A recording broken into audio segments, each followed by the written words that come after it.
তাহলে মহাদেব দেখলেন যে আমার গুরুদেব সবারই পায়ে ধরছে, ওমা এখন ওই গুরু যদি আমার পায়ে ধরে তাহলে আমার তো অপরাধ হবে, তাহলে কি করা যায়?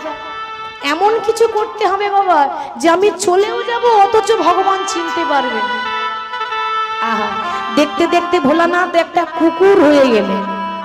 আপনারা বলবেন মা কুকুর হবার কি দরকার ছিল, আরো তো রূপ নিতে পারতো।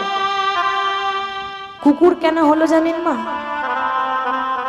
কুকুরের মতো প্রভু ভক্ত আর কেউ নাই। আপনার বাড়িতে যদি একটা কুকুর আসে, দুবেলা দুমুঠো যদি একটু খেতে দেন, আপনার বাড়িতে ঘুর ঘুর করবে, কেন? ও আমাকে খেতে দিয়েছে, ও আমার, ও আমি তার দাস।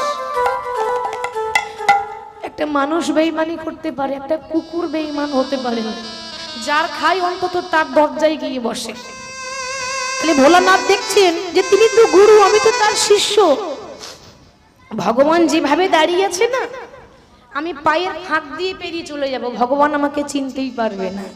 কিন্তু মাগো ভোলানাথ জানে না যে সবার কাছে ফাঁকি দেওয়া যায়, কিন্তু ভগবানের কাছে ফাঁকি দেওয়া যায় না।